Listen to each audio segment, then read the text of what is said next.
Welcome to Tabletop Battle Adventures. It's D-Day, 0600 hours, turn 12. This is part 3, finale of this turn. Sun has risen.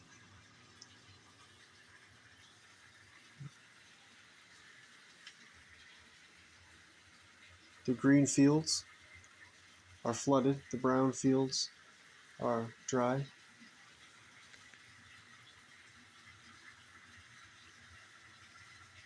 Fields are flooded because the 6th Fallschirmjäger platoon is holding the river lock objective, and the river lock is open and is flooding the fields. 6th Fallschirmjäger also hold both bridges leading into Carentan.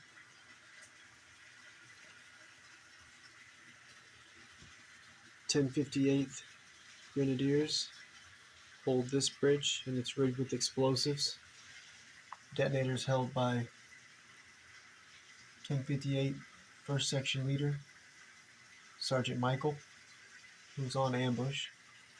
In the hedgerow with him, 3rd Section of the 1058 Leader Sergeant Martin and one man. They're on ambush on the corner. And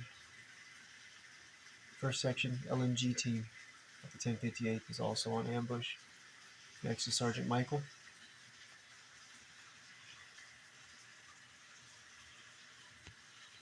Germans hold all the objectives. The hedgerows block line of sight unless the unit is positioned in the hedgerow and then can see out normally.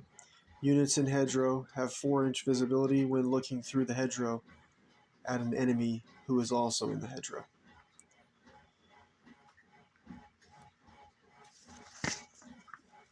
On ambush, the M5 3-inch AT gun.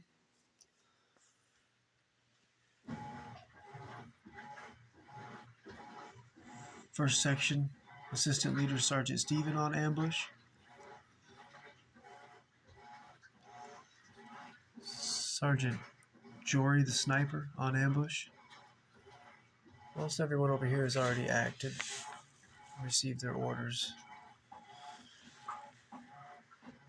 In this hedgerow, we have 4th Squad Leader Sergeant Matt. He's the heavy weapons sergeant. He's on ambush. Also the 2-man team from 2nd Squad on ambush, one with the VAR. And 2nd Squad LMG team on ambush here next to 4th Squad Leader. Sergeant Caleb, the sniper, on ambush. 2nd Bazooka team on ambush here hidden in the hedgerow.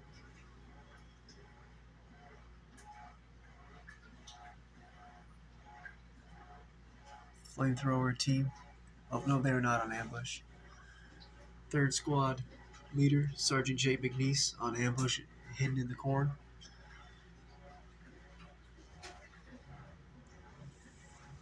For the Germans,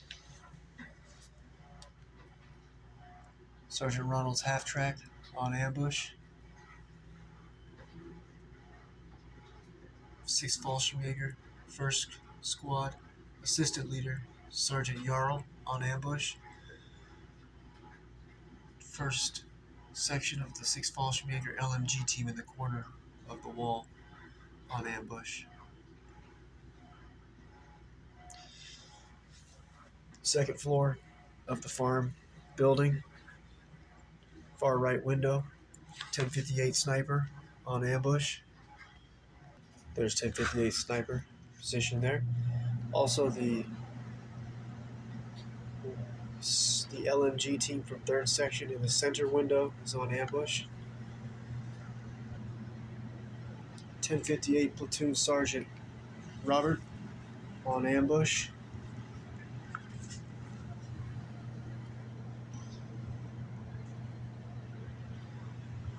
Sixth Fallschirmjäger 2nd Section LMG team on ambush.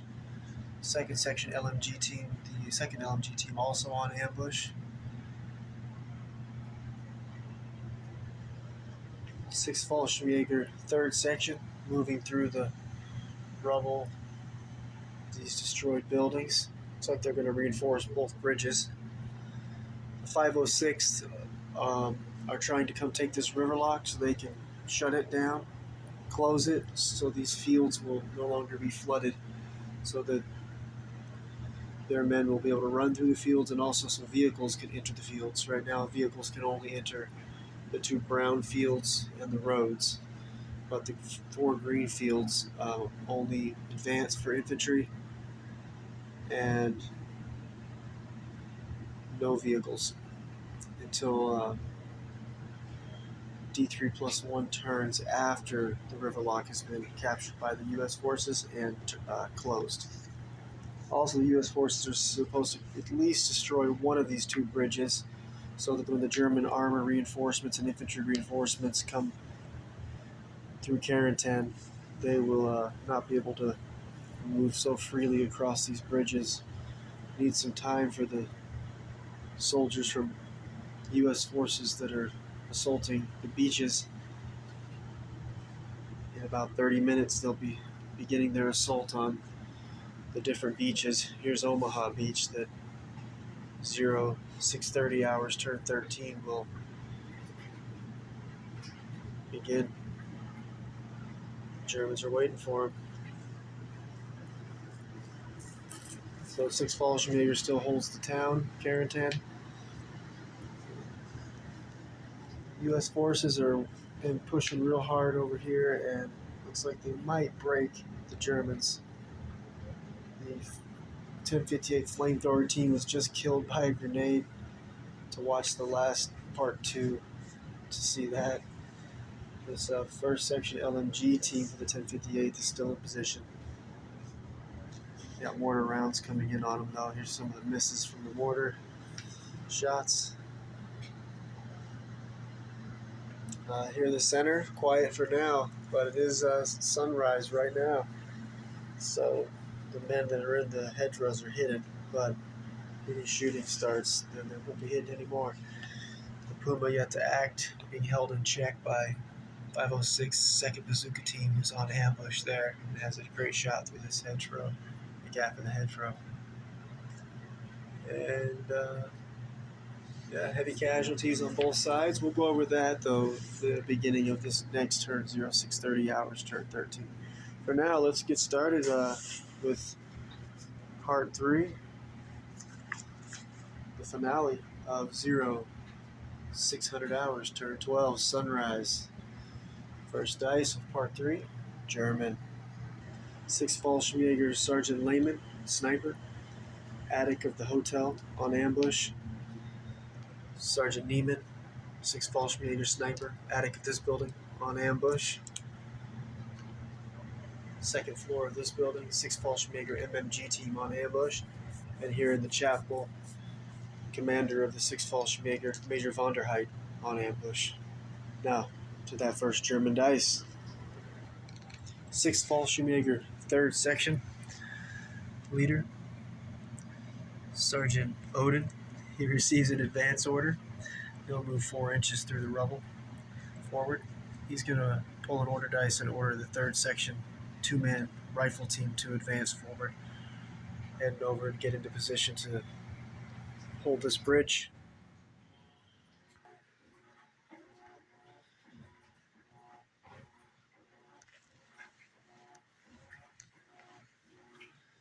Third section, assistant leader, Sergeant Thor, receives an advance order. He's going to pull an order dice and order the 3rd section 2-man rifle team to advance forward.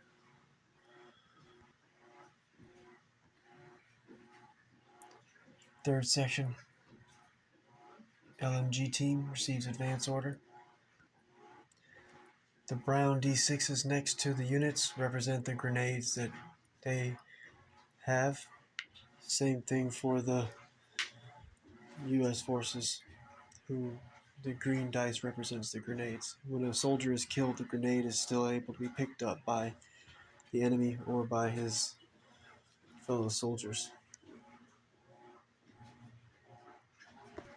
506th Platoon Commander Captain Carey receives an advance order. He'll head through the hedgerow. He's also going to order position right behind this tree in the center. Second squad leader, Sergeant Braden, to advance forward.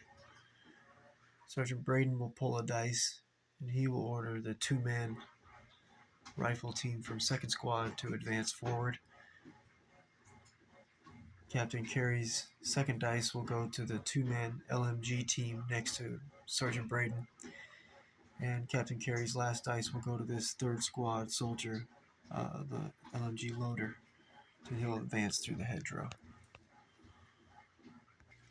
Sergeant Braden advances forward. Two-man rifle team, second squad, advance forward. Second squad LMG team advances forward. Third squad LMG loader advances. Captain Carey advances through the hedgerow. He and the second squad soldiers are very much needed up here to reinforce third squad, who is from the original 12 soldiers is down to this third squad leader, Sergeant Jake McNeese. Third squad assistant leader, Sergeant Brandon, who just killed a German and then dragged his wounded medic buddy backwards in the hedgerow. And then there's... Are those the only two from third squad who survived? Oh, there's a third squad soldier back here who hasn't been in the action yet. That's 3. Maybe there's only 3 survivors. So they might have 9 KIA then. Whew. Yeah, so third squad needs some reinforcements. 6th Fallschirmjäger, 3rd Section LMG team receives advance order. They're going to get out of the rubble. Looks like 1 LMG team's going to each bridge, plus a 2-man rifle team with Panzerfausts, and then the 3rd Section leader, Sergeant Odin, and 3rd Section assistant leader, Sergeant Thor.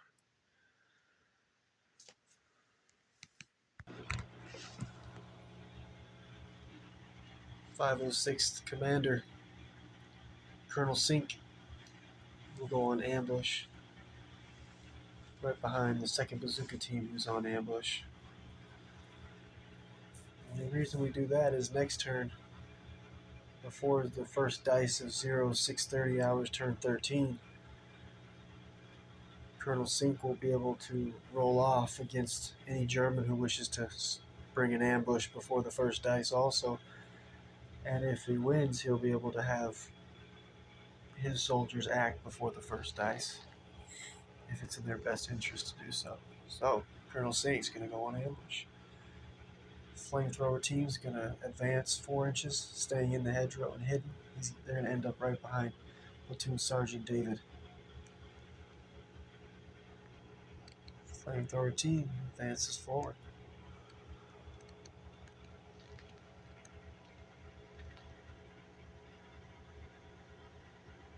This LMG gunner from 1058 2nd Section, and these 2 men here with assault rifles behind the wall, they are also from 2nd Section of the 1058. Those are the only 3 survivors from that section. Very similar to how the 506th 3rd Squad only has 3 survivors.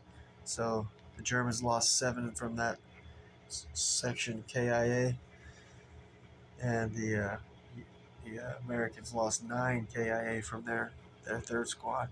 Heavy losses over here. In a nasty fight. Over here has been a nasty fight too, but the Germans got the better over here of this fight.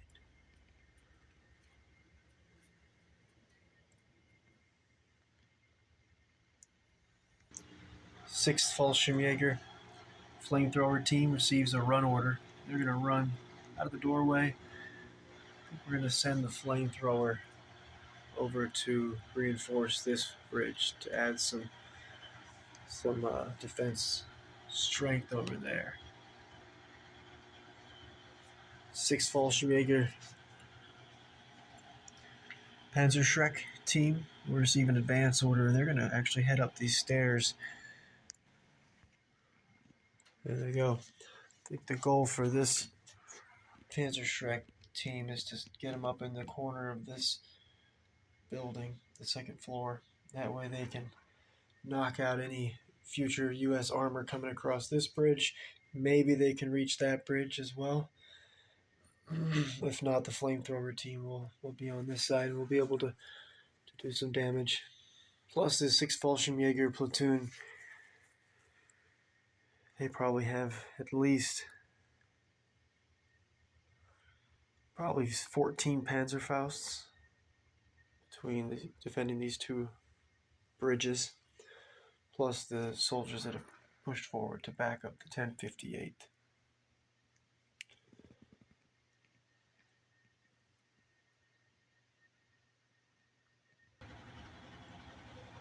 So actually there is a 4th survivor of 3rd Squad of the 506th here, the BAR soldier. The other 3rd Squad soldier survivor is the loader, LMG loader. Both of them had just in the original parachute in, they just landed near 2nd Squad instead of up here with 3rd Squad. So then with the 3rd Squad assistant leader, Sergeant Brandon, and 3rd Squad leader, Sergeant Jake McNeese in the corn, those two plus the two I mentioned, those are the 4 survivors from 3rd Squad. So they had 8 KIA. Anyways, 3rd Squad soldier with the BAR is going to receive an advance order, push forward.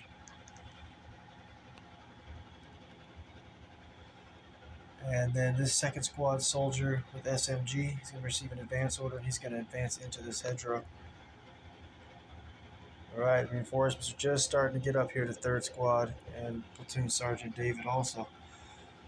Their first push forward ended with these 4 KIA for 3rd Squad. So they're going to have to make another push forward now in the light. And they've got 6th Fallschirmjäger, 1st Section Assistant Leader, Sergeant Jarl, 1st Section Soldier with SMG, with Assault Rifle and a Panzerfaust, plus 1st Section LMG team, and the 1 surviving LMG gunner from 2nd Section of the 1058th here, getting in the hedgerow. There's going to be a nasty fight coming up. U.S. forces got to get to these bridges, though, destroy at least one of them before turn 24, which will be... I'll have to figure it out. Somewhere around lunchtime. And when the German reinforcements arrive.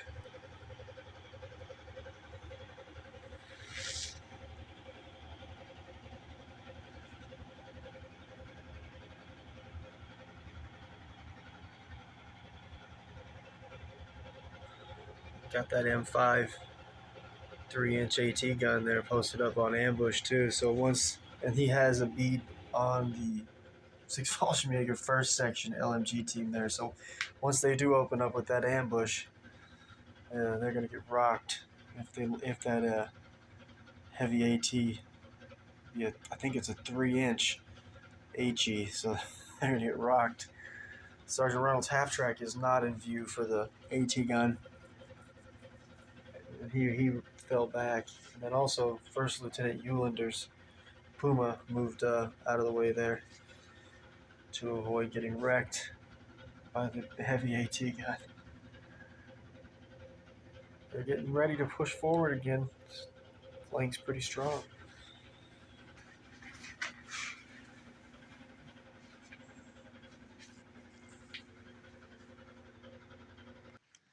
Sixth Fallschirmjäger, forward observer, radio operator, spotter extraordinaire. He's going to advance to the gate, open it up, and then close the gate, lock it. 6th Fallschirmjäger, 1st Section, 2-man assault rifle team, go on ambush. 6th Fallschirmjäger, 1st Section leader, Sergeant Carl, go on ambush, and the 1st Section LMG team will go on ambush.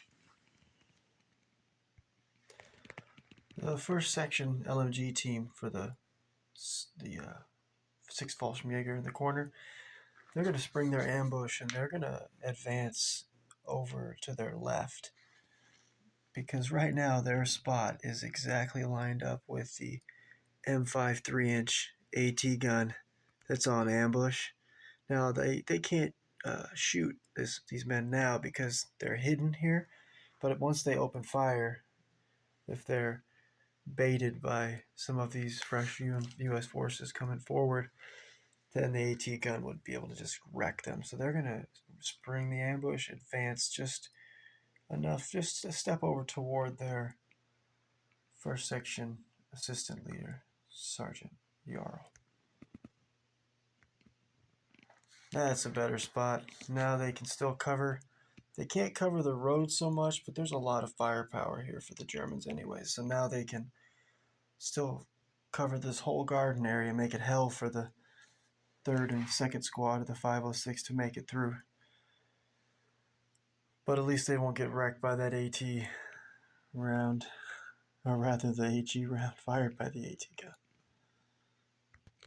Sergeant Caleb, the sniper, he's going to spring his ambush and advance up into the hedgerow, so that way he'll be able to open fire this direction towards Sergeant Gerald's half-track, towards the 6th Fallschirmjäger forward observer team positioned on the crates.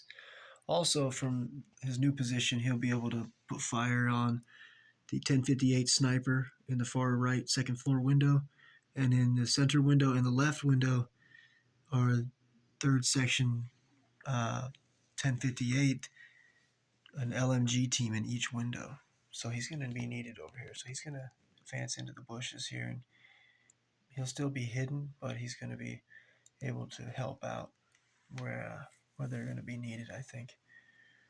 Where he's at now, he can't just make a break forward across this to this hedgerow because the Puma's there.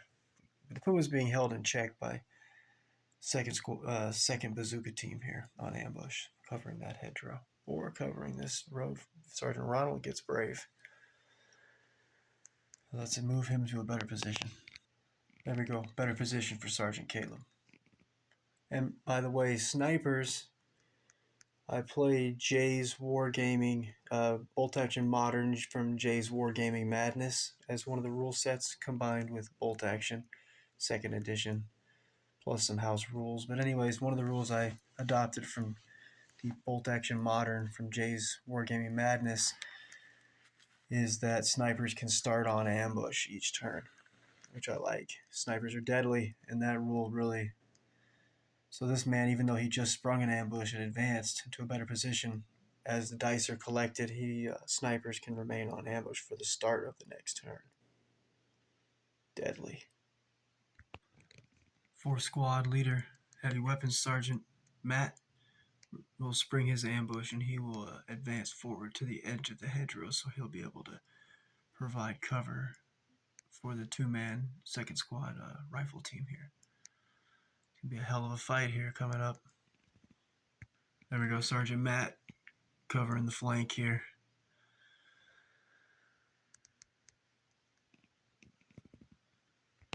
Sixth Fallschirmjäger, Sergeant Lehman, the attic. He's the sniper. Let's see if he's going to have a shot on Sergeant Travis. Oh, yes he does.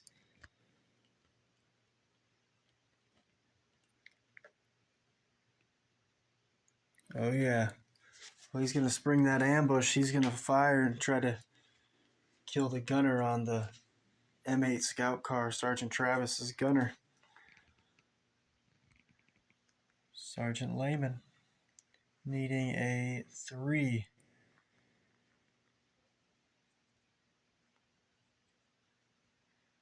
I think that's it, yeah. Sniper, can shoot anywhere. And so he'd need a 3. I think that's right. Yeah, only if the vehicle or the soldier was on a run order, be a -1, but as it is, anyone needs a 3 to hit this gunner. Oh, 3 up. Let's see if he can pull it off. Oh, he gets the hit. There'll be a pin marker since it's open topped. And then he'll be killing this man on a 5 up. Wounding on a 4. Oh, kills the gunner. Nice shooting, Sergeant Lehman. Now each time the sniper fires, the enemy that's fired upon gets to roll a dice, and on the first try, on a 6, the sniper's position is spotted and can be fired upon. And if not, the next time the sniper fires, next turn would be a 5 up to spot the sniper. Following turn a 4 up, following turn 3 up, and so forth. Sniper moves positions, then it starts all over again. Let's see if they're going to spot the sniper. Rolling to spot the sniper. Oh, Sergeant Lehman has been spotted. Someone's got an eagle eye over here. So the gunner is killed. That's going to make, so now the scout car only has 3 crew instead of 4. And Sergeant Lehman has been spotted from his attic position. Gets a kill, but now he better get the hell out of there. All right, M8 Greyhound scout car down to a 3-man after the gunner was killed by Sergeant Lehman. 6 Fallschirmjäger sniper in the top of the hotel. Nice shooting. But his position has been exposed. So now, they can get fired upon, or he can get fired upon this next turn. But again, snipers can start on ambush. So Sergeant Lehman will be able to go on ambush.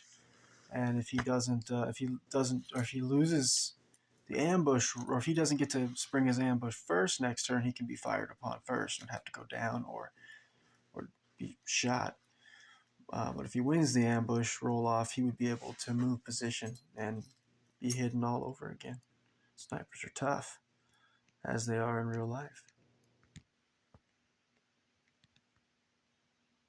6 Fallschirmjäger sniper in the attic of this building in the center of the screen. He's going to spring his ambush as well. And he's going to try to take out one of the gunners here in the M5 3-inch AT. And I already checked.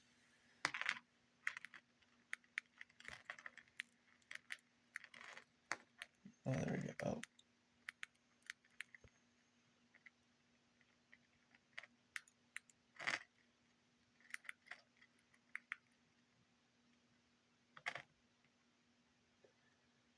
And you can see it light up the building there. Definitely has a shot. So Sergeant Neiman's going to spring his ambush. He'll be needing a 3 up. Let's see if he can do like Sergeant Lehman did. Take out a gunner. Needing a 3 up. Oh, he gets the hit. Sergeant Neiman gets a hit from his position. Damn snipers. Okay, so then with the gun shield, that'll make it. These men would be dying on a 5 up normally. So now they'll be dying on a 6 and wounded on a 5. Let's see if Sergeant Neiman can pull it off. Looking for a 5 up. Oh, they killed him. Let's see if he's going to get to choose. Nope, doesn't really matter. And the 6 Fallschirmjäger's second sniper kills one of the gunners. Let's see if if the U.S. forces detect Sergeant Neiman as his comrade was spotted in the hotel. So we'll be spotting him on a 6 up. Nope, still hidden, but next time they'll be spotting him on a 5. 6 Fallschirmjäger commander, Major Vonderheit. He's going to spring his ambush and have his radio operator radio 91st Infantry Division headquarters, and they're going to roll on the reinforcement command roll. They only need one to reach 36, which will allow them to release one platoon from the 25th SS Panzer Grenadiers and one platoon from the 12th SS Panzer Regiment, both from the 12th SS Panzer Division. And those two platoons will be able to enter Carentan, the far side of Carentan, turn 24, which will be about 1200 hours.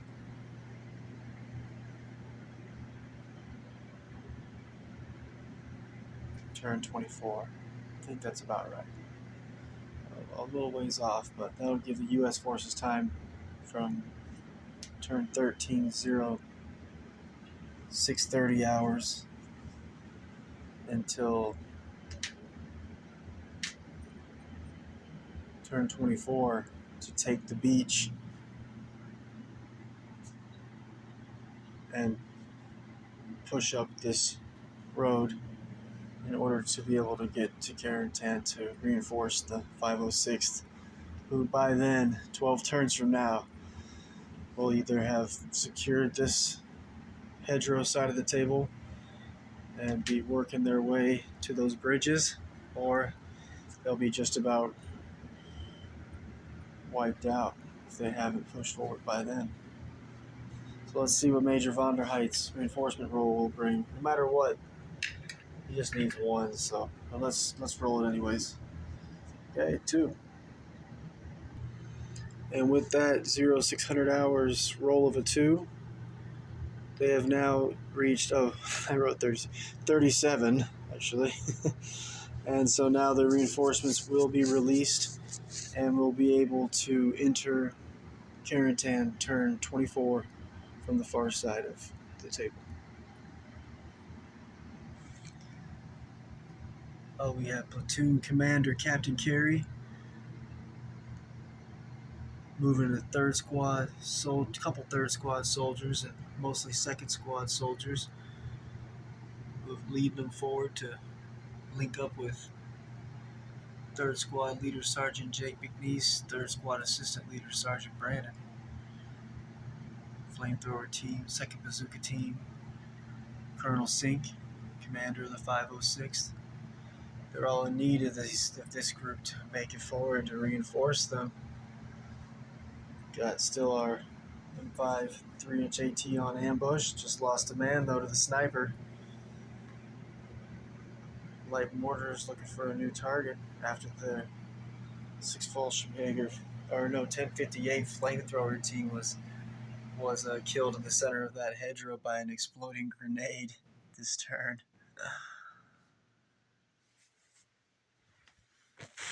The medium mortar will be they'll be hitting on a 5 on the only defenders still against this hedgerow, the first section, 1058 LMG team.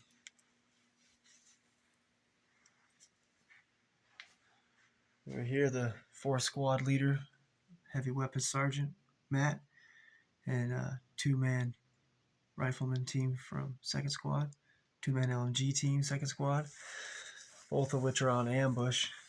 They're in a tough spot here. Sergeant Jory still on ambush here.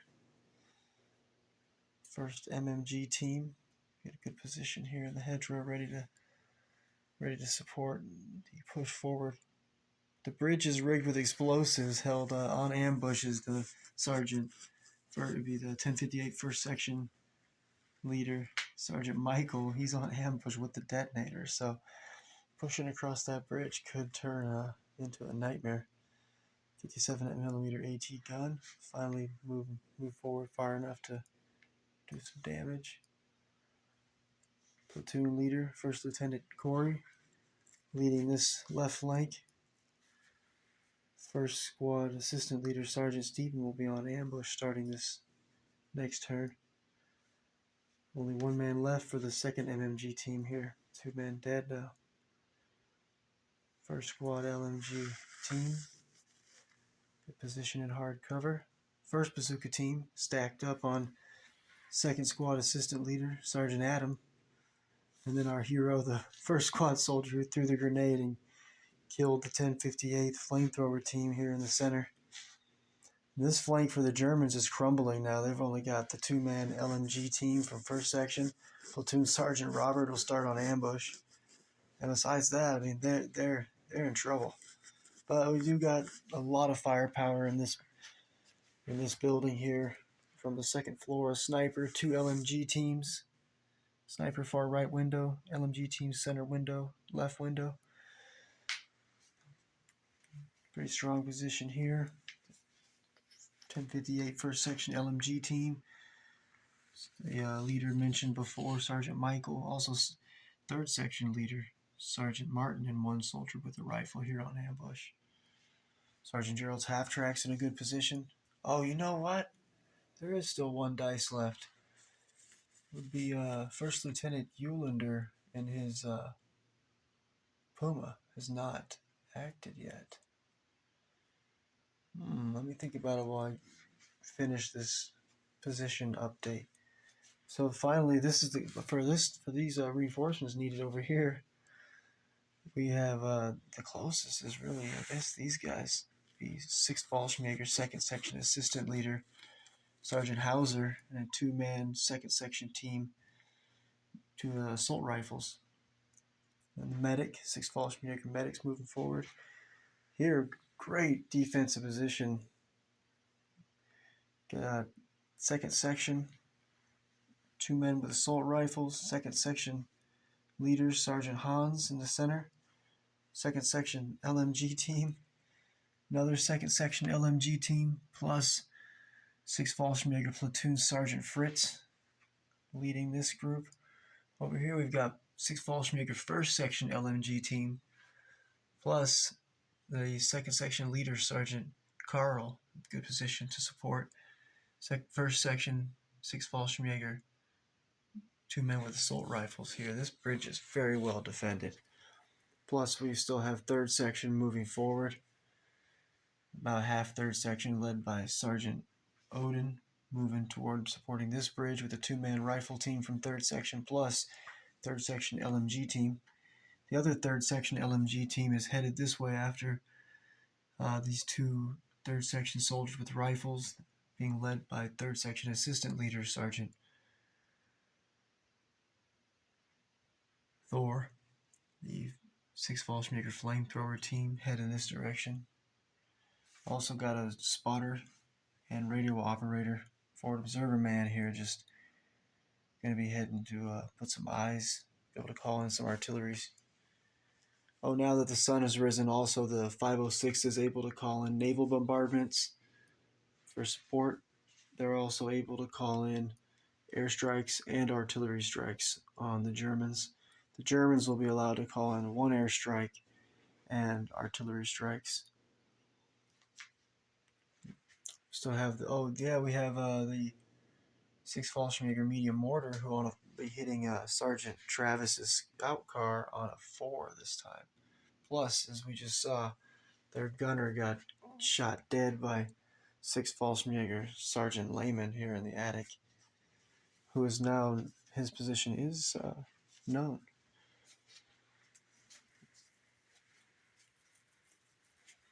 Sixth Fallschirmjäger Commander, Major Vonderheit, still in the chapel, but he'll be able to move now that he's got the reinforcement command role taken care of.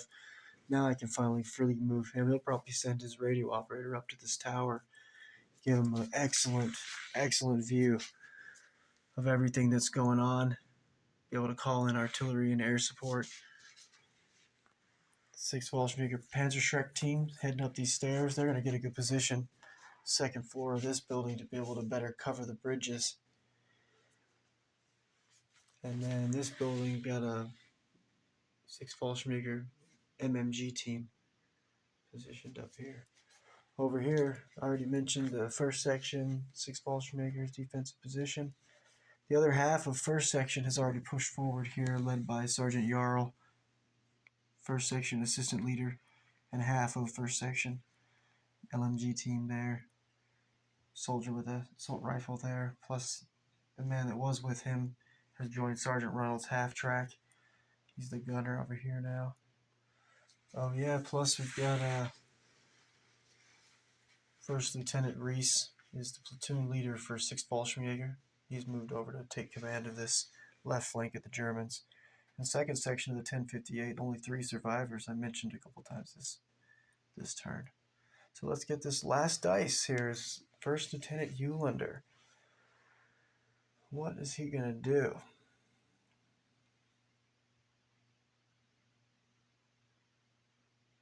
Well, if he does move, all of the U.S. forces are hidden in this hedgerow, so he won't be able to do much to them.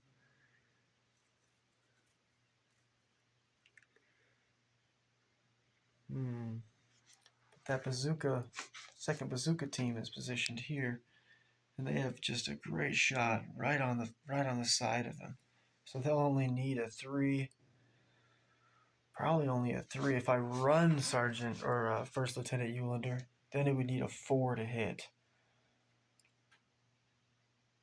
And that would allow me to, and if he does open fire, then he would be now able to be fired upon by the 1058 sniper, far right window, second floor, and the 2 LMG teams. So the bazooka might knock out First Lieutenant Eulander's Puma, but at the same time, probably the end of the bazooka team, which is a fair trade. Knock out the Puma, death of the bazooka.